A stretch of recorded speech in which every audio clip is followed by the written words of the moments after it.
नमस्कार दोस्तों। तो ये सीईटी का पेपर है 26 तारीख का मॉर्निंग का। इसमें हम मैथ और रीजनिंग को पूरा सोल्व करेंगे। तो ये 34 का क्वेश्चन है। इसमें कहता है अरुण का वेतन बिश्नोई के वेतन से 25% अधिक है और चरण अरुण से 40% कम कमाता है। दीपक बिश्नोई से 30% अधिक कमाता है। दीपक का वेतन चरण के वेतन से कितना अधिक है। तो ये सोल्व करना है। तो इसको हम शॉर्ट ट्रिक से बताते हैं भी। और इसने जो नाम यूज किए हैं, अरुण है, बिश्नोई है, दीपक है, चरण है, वो देखो इस टाइप से यूज किए हैं भी, आपको आसान रहे। अरुण है, इसको हम डिनोट कर लेते हैं ए से, बिश्नोई को डिनोट कर लेते हैं बी से, चरण को डिनोट कर लेते हैं हम सी से और दीपक को डिनोट कर लेते हैं हम डी से। तो पहली कंडीशन में कहते हैं अरुण का वेतन बिश्नोई के वेतन से 25% अधिक है। तो हम बिश्नोई का वेतन जो है वो 100 मान लेते हैं। इसका अगर 100 है तो अरुण का 125 हो जाएगा अभी, क्योंकि अरुण का वेतन जो है बिश्नोई के वेतन से 25% अधिक है। फिर कहता है चरण अरुण से 40% कम है, यानी चरण जो है अरुण से 40% कम है, यानी 125 माइनस 125 गुणा में 40/100।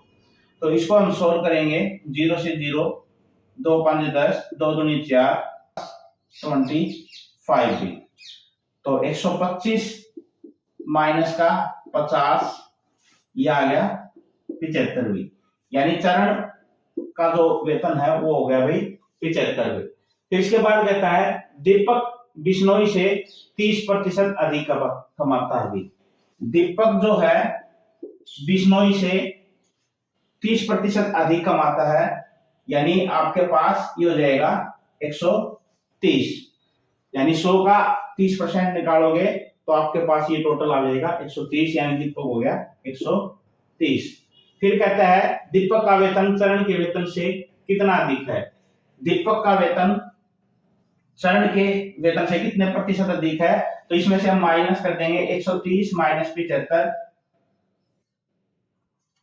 अपॉन में 75 गुणा में 100। 130 में से 75 गया 55 अपॉन में 75 गुणा में 100, ये आ गया आपके पास 25 75, 25 चौके 100, 4 5 20 और 22। इसको सोल्व कर लेंगे। 3 7 21, 3 दिया 9 और 3 दिया 9, यानी 73.33%। ये आ गया इसका आंसर डी वाला भी। ये था 34 का। अब नेक्स्ट क्वेश्चन देखोगे, ये है 35 का क्वेश्चन। इसकी स्टेटमेंट देखो क्या है। ये कहता है 6 लड़कों का औसत वजन 50 किलोग्राम है, एक 7वां लड़का भी शामिल हो जाता है और नया औसत 4% बढ़ जाता है। बाद में एक 8वां लड़का भी शामिल हो जाता है और औसत 1 किलोग्राम बढ़ जाता है। तो 8वें लड़के का वजन किलोग्राम में बताना भी। तो देखो भी 6 लड़कों का औसत जो है वो 50 किलोग्राम है भी। 6 का जो औसत है वो 50 किलोग्राम है। जो बोलता जाएगा गिवन है वो हम लिखते जाएंगे, अपने आप क्वेश्चन आ जाएगा भी। तो कहता है 7वां लड़का भी शामिल हो जाता है तो नया औसत 4% बढ़ जाता है। तो इसका 7वां अगर लड़का आ गया तो इसका जो वजन है वो औसत 4% बढ़ गया, 4% निकाल लेते हैं हम। तो आपके पास आ गया 2, यानी टोटल आपके पास कितना आ गया भी 50 जमा में 2, यानी 52 किलोग्राम औसत हो गया भी इसका। और फिर कहता है बाद में एक 8वां लड़का भी शामिल हो जाता है और औसत 1 किलोग्राम बढ़ जाता है भी। जब 8वां लड़का आता है तो ये 52 जमा में 1 53 हो गया भी। इसके बाद कहता है ये 8वें लड़के का वजन बताना भी। तो 8वें का कैसे आएगा भी, ये औसत दे रखा है तो हम टोटल निकाल लेंगे। टोटल आएगा 8 गुणा में 53 भी। 8 किया 24, 8 5 40 और 2 42 भी। इसी तरीके से अगर 7 का निकालना है तो 7 गुणा में 52, 7 दूनी 14, 7 5 35 और 1 36, 0 6, ये माइनस कर देंगे। तो ये जो वजन है वो किसका आ गया भी 8वें लड़के का, यानी आपका जो आंसर है वो 60 हो जाएगा भी। ऑप्शन में दे रखे हैं आपके पास बी भी, ऑप्शन नंबर बी, ये आंसर हो जाएगा अभी 35 का। और देखो 36 का क्वेश्चन है, ये कहता है निम्नलिखित में से कौन सा आरेख पेय पदार्थ, यानी पेय पदार्थ पूछ रखा है। ये जो क्वेश्चन है ये रीजनिंग का क्वेश्चन है अभी। पेय पदार्थ जो है वो आपके पास दे दिया कॉफी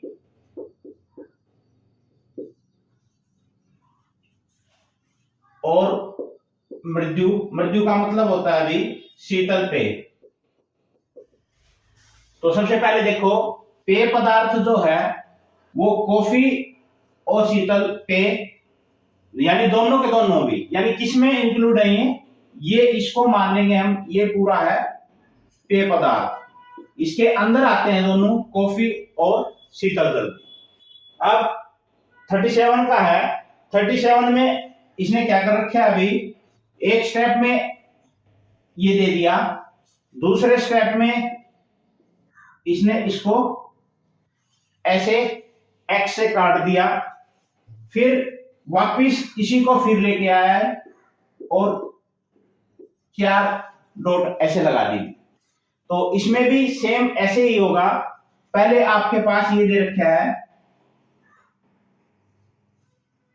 सेम रहेगा, फिर नेक्स्ट स्टेप में आपके पास इसको ऐसे काट देगा, फिर नेक्स्ट स्टेप में वापिस ये लेके आएगा और ये 4 डॉट लगा देगा। तो इसका आंसर होगा ये ए वाला भी। तो ये था आपके पास रीजनिंग का क्वेश्चन। अब आगे नेक्स्ट देखो भी। नेक्स्ट क्वेश्चन तो हाँ आपके पास 55 का है, ये रीजनिंग का क्वेश्चन है।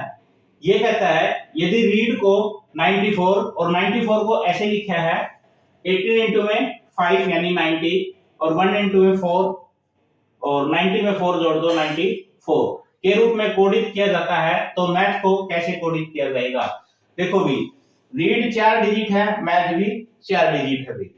फिर आर जो है वो 18 है, ई जो है इसकी वैल्यू 5 है भी, फिर प्लस का निशान दे दिया, ए जो 1 है और डी जो है 4 होता है भी। तो इसी तरीके से हम मैथ को भी लिख लेते हैं भी, MATH। तो पहले m की वैल्यू है आपके पास 13 और a की जो वैल्यू है वो 1 भी, फिर प्लस का निशान आएगा, फिर t जो है वो होता है भी आपके पास 20 और गुणा का निशान h जो है वो होता है 8। इसको सॉल्व करेंगे, 13 की गुणा 1 के साथ करेंगे 13, 20 की 8 के साथ करेंगे 160 और ये आ गया 173। ये है ऑप्शन नंबर सी, ये इसका आंसर हो जाएगा। नेक्स्ट देखो, ये आपके पास 56 का क्वेश्चन है मैथ का। मैथ में टॉपिक है एलसीएम का। ये हमने सारे टॉपिक करा रखे हैं और हो सकता है क्वेश्चन की स्टेटमेंट थोड़ी सी अलग हो, लेकिन तरीके सेम है। और आप पीछे जाके हमारी वीडियो में देखोगे तो सभी क्वेश्चन मिलेंगे उसमें, कोई भी ऐसा क्वेश्चन नहीं है जो बाहर से आया हो। तो इस क्वेश्चन को देखो कैसे करेंगे। ये कहता है एक निश्चित संख्या को 15, 20 या 25 से विभाजित करने पर हमेशा शेष 8 बचता है। ऐसी सबसे छोटी संख्या कौन सी है जो 500 से बड़ी है भी। तो ये कंडीशन भी लगा दी कि भी 500 से बड़ी होनी चाहिए और वो संख्या निकालो जो 15, 20 और 25 से डिवाइड करने पे 8 शेष बचे। यानी 15 से डिवाइड करो तब भी 8 शेष बचे, 20 से डिवाइड करो तब भी 8, 25 से डिवाइड करो तब भी 8। तो ऐसे क्वेश्चन में हम क्या करते हैं, एलसीएम ले लेते हैं 15, 20, 25 का, जो भी संख्या दे रखी है उसका। तो ये जाएगा 5 ये 15, 500 के 20, पापा 25। तो इनकी मल्टीप्लाई कर लेंगे, 500 के 20, 20 के 60, 60 पंजे 300। ऐसी संख्या है 300, लेकिन कंडीशन क्या है इसकी, 500 से बड़ी होनी चाहिए। 500 से बड़ी है तो इसको हम डबल कर लेते हैं, 500 से बड़ी हो जाएगी ये 600। ये 600 जो है वो 15 से भी डिवाइड होगी, 20 से भी डिवाइड होगी और 25 से भी डिवाइड होगी। लेकिन ये कहता है कि अभी उसमें 8 शेष बचे, 8 शेष बचे तो इसमें 8 और ऐड कर देते हैं, 608। अब देखो 608 को आप 15 से डिवाइड करोगे तो 15 चौके 60, 8 एलसीएम बच गया, 8 शेषफल बच गया। फिर इसी तरीके से 20 से करोगे, 20 3 60, फिर 8 शेष बच गया। 25 से करोगे, 25 दूनी 50, 10 8 नीचे आ गया, 25 चौके 100, फिर 8 शेष बच गया। तो इस तरीके से हम ऐसा क्वेश्चन को करेंगे। नेक्स्ट देखो, ये दे रखे हैं आपके पास 61 का रीजनिंग का क्वेश्चन है। ये कहता है 5 @ 1 जो है वो 60 के बराबर है, 12 @ 8 इक्वल टू 200 के बराबर है, 16 @ 2 इक्वल टू 180 के बराबर है। तो इसकी वैल्यू बतानी है। तो इसने किसी सांकेतिक भाषा का यूज करके इसको इस तरीके से लिख रखा है। तो ये कैसे आएगा, तो ये देखते हैं हम। अगर 5 में 1 जोड़ दें 6 और गुणा कर दें 10 के साथ तो 60 आ जाता है। तो और भी तरीके से भी आ सकता है भी, लेकिन हम तो वही तरीका अपनाएंगे जो सभी में लगेगा भी। तो इसमें भी यही लगा के देखते हैं भी। 12 में 8 जोड़ देते हैं और 10 से गुणा कर देते हैं भी। 12 और 8 20, 20 की 10 के साथ गुणा करेंगे तो 200 भी। इसी तरीके से 16 में 2 जोड़ देते हैं और गुणा कर देते हैं 10 के साथ, 18 और 10 180 भी। फिर इसी तरीके से 16 में 10 जोड़ देते हैं भी और गुणा कर देते हैं 10 के साथ, 16 और 10 26, 26 की 10 के साथ करेंगे तो 260 भी। यही आंसर होगा आपका 260, जो कि ऑप्शन नंबर ए हुई, ऑप्शन नंबर ए। ये है आपके पास मैथ के और रीजनिंग के क्वेश्चन। और भी है भी, और नेक्स्ट वीडियो में कराएंगे भी।